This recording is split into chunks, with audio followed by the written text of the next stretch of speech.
Bonjour Manouya, aujourd'hui je reçois Avaya Deplat qui est une habituée maintenant. Tout à fait, hein, bien sûr, là ça commence à faire. Tu viens nous donner la bonne nouvelle, nous apporter la bonne nouvelle de début d'année, voilà. C'est ça. Alors il y a plein de choses. Déjà, pour commencer samedi soir, il y a un truc bizarre. Il y a un truc bizarre et inédit, c'est vrai, c'est la nuit de la lecture. Donc c'est la 2e édition en métropole, mais nous c'est la première fois sur le territoire qu'on se lance dans l'aventure. Et quelque chose d'assez effectivement bizarre, puisque la bibliothèque ouvre ses portes pour la première fois de nuit, de 18h à 22h, accueille tout public pour une soirée autour de la lecture, mais pas que. Donc on va évoquer plusieurs types de lectures et puis en fin de soirée, surtout de 20h à 22h, on va projeter Charlie à la chocolaterie. Puisqu'en fait la thématique de cette première nuit de la lecture, c'est les gourmandises. Donc on va regarder un film et puis on va déguster du chocolat, puisqu'on peut rester sur le thème, voilà.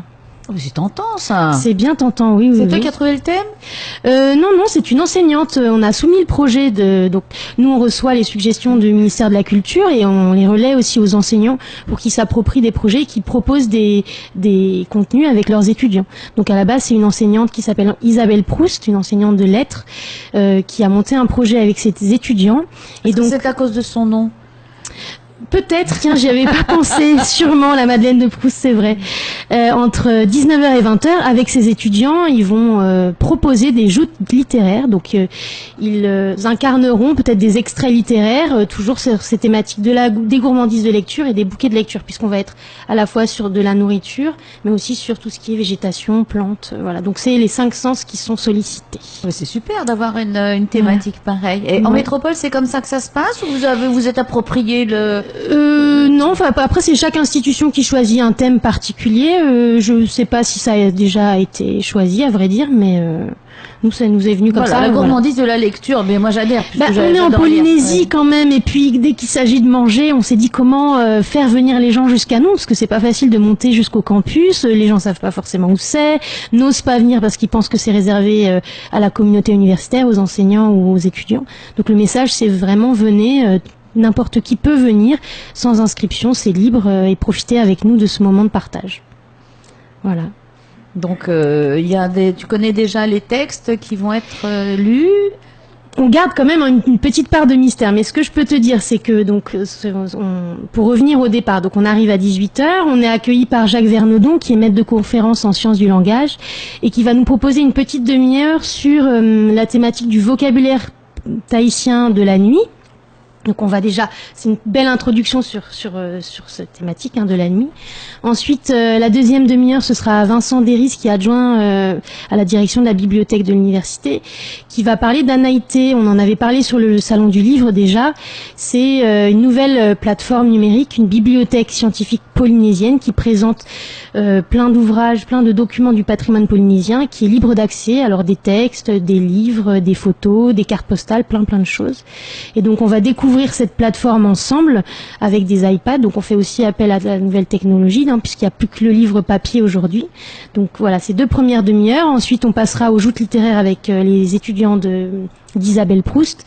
Et après, du film au livre, on passera du livre au film, on passera à Charlie à la chocolaterie.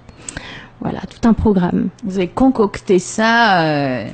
Et puis pour essayer de toucher un peu tout le monde, à la fois des choses plus sérieuses avec les conférences, faire appel aux étudiants, et puis après en dernière partie de soirée, on se détend, on installe des POE, des coussins, on s'installe, un peu comme un cinéma en plein air, sauf qu'on sera à l'intérieur. Vu que c'est la saison des pluies, c'est pas si mal. Plus prudent. Voilà. Et puis on profite de cette dernière partie de soirée ensemble en se détendant. Et il y a beaucoup d'étudiants qui vont s'inscrire. Il y a besoin de s'inscrire. Alors pour les joutes littéraires, c'est déjà les étudiants sont déjà sollicités par leurs enseignants, donc je pense qu'ils seront une dizaine. Et après, c'est ouvert à tout le monde, donc tant que si des étudiants veulent venir, mais aussi avec leurs familles, leurs enfants, parce que ce qu'on n'a pas dit aussi, c'est qu'il y a des ateliers contes. On souhaitait que ce soit ouvert à tous, et il y avait la problématique de si les parents viennent, comment ils font avec leurs enfants. Donc il fallait aussi dans un placard. Bien sûr, voilà. Voilà. Dans les magasins, dans les archives où il fait 16 degrés pour les gars. Donc il y aura des ateliers contes par Coco la conteuse aussi. Ah oui. Voilà, en parallèle de ce moment un peu plus adulte avec les conférences d'un côté et les joutes littéraires et les enfants avec les ateliers contes. Voilà. Vous avez pensé à tout. Exactement. On espère que les gens seront au rendez-vous parce que c'est vrai que pour une première édition, on ne sait jamais trop ce que ça va donner. Parce que c'est en partenariat avec la Maison de la Culture. Ils font quelque chose aussi. Alors ils font quelque chose, c'est ça. C'est pas forcément en partenariat. En fait, c'est quelque chose qui est proposé par le ministère. Après, libre aux associations, aux institutions de s'en saisir. C'est vrai que pour l'instant, on a fait un peu chacun de notre côté, sans trop savoir, parce que du coup, comme j'ai reçu les deux infos. Et que l'image était, enfin l'affiche était la même, je dis ah bon mais ils sont en partenariat, non pas du tout. En fait c'est vrai que quand c'est une première édition, on sait jamais trop ce que ça va donner, donc on essaye dans notre coin et puis je pense que très certainement l'année prochaine si on refait une nouvelle édition, on essaiera de faire quelque chose ensemble. Les énergies vont se rencontrer. Voilà, et je fais un peu de pub, il y a Litera Maori aussi qui propose une lecture publique à veille-été, il me semble entre 19h et 20h à vérifier si je me trompe pas, mais ça peut être aussi intéressant. Je fais de la pub pour les autres, mais il faut, c'est très bien. Je trouve ça intéressant qu'il y a assez peu d'événements sur la lecture. Il y a le Salon du Livre en novembre, mais là, c'est vraiment tant que les gens s'en saisissent et proposent des choses, je trouve ça bien qu'il y ait d'autant plus de propositions et d'animations. Est-ce que les étudiants fréquentent la bibliothèque autrement que pour se documenter ? Oui, bien sûr, puisque depuis quelques mois, quelques années maintenant, on organise quand même des rendez-vous culturels et artistiques réguliers. En plus, dans le couloir qui est le lieu de passage pour se rendre dans la salle de lecture. Donc, on voit que de plus en plus font attention, posent des questions.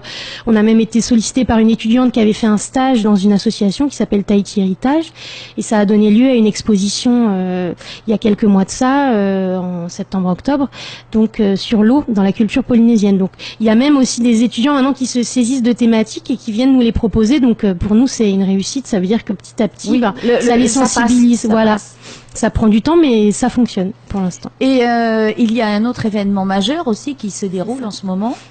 C'est une exposition de Jean-Paul Forest. C'est ça, un artiste plasticien, donc Jean-Paul Forest, effectivement, qui lui travaille depuis de nombreuses années sur les pierres, les galets, notamment dans la vallée de la Papineau. Il a fait plusieurs expositions en 2015 au Musée des Îles. Enfin voilà, c'est un artiste qui est installé ici depuis longtemps. Son travail est assez bien identifié. Et en fait, en ce moment, il expose à Bruxelles jusqu'en avril dans une grande exposition qui s'appelle Océania, au musées royaux des arts et de l'histoire. Qui a rassemblé ses collections sur l'Océanie. Donc ils ont fait toute une rétrospective sur le patrimoine, voilà. Et la dernière salle est réservée à Jean-Paul et il travaille plutôt sur l'aspect contemporain. Enfin, il présente un travail océanien contemporain et il a souhaité exposer à la bibliothèque un peu pour faire un écho, si tu veux, pour montrer aussi qu'il se passait des choses. Il n'est pas présent, il ne fera pas de conférence. Alors il y a eu une inauguration hier, il était présent. Après il est assez disponible, donc si jamais déjà quand on était en train d'installer c'était super parce que les étudiants posaient plein de questions, ils sont curieux. D'habitude ils sont timides, mais là ils étaient tellement, je pense, touchés par son travail sur des galets cousus que il y en a certains convaincus leur timidité et qui sont allés lui poser des questions. Où est-ce qu'il avait trouvé ses cailloux, comment il faisait. Enfin, il y a eu un échange. C'est très étonnant cette façon de travailler. Ouais. Et puis c'est très méticuleux, c'est vraiment. Je vous invite à y aller, c'est très très beau. Vraiment, c'est touchant. Donc, pour résumer, on pourra voir et l'exposition pendant qu'on écoutera aussi de la lecture. Oui, voilà, c'est ça qui est bien. On va mélanger dans un écrin de pierre. C'est ça. En arrivant dans la bibliothèque, vous serez accueillis par l'exposition, par l'équipe, et après on enchaînera sur la nuit de la lecture, mais ça permet de voir l'exposition. Et cette exposition, elle est visible jusqu'au 28 février, donc ça laisse un petit peu de temps à chacun. On rappelle quand même qu'on est ouvert du lundi au vendredi de 7h30 à 19h. Ça permet aux gens de venir peut-être après le travail sur le chemin du retour. Et après le samedi de 8h à 16h. Eh bien, merci, voilà. Maya. Merci beaucoup. À très bientôt.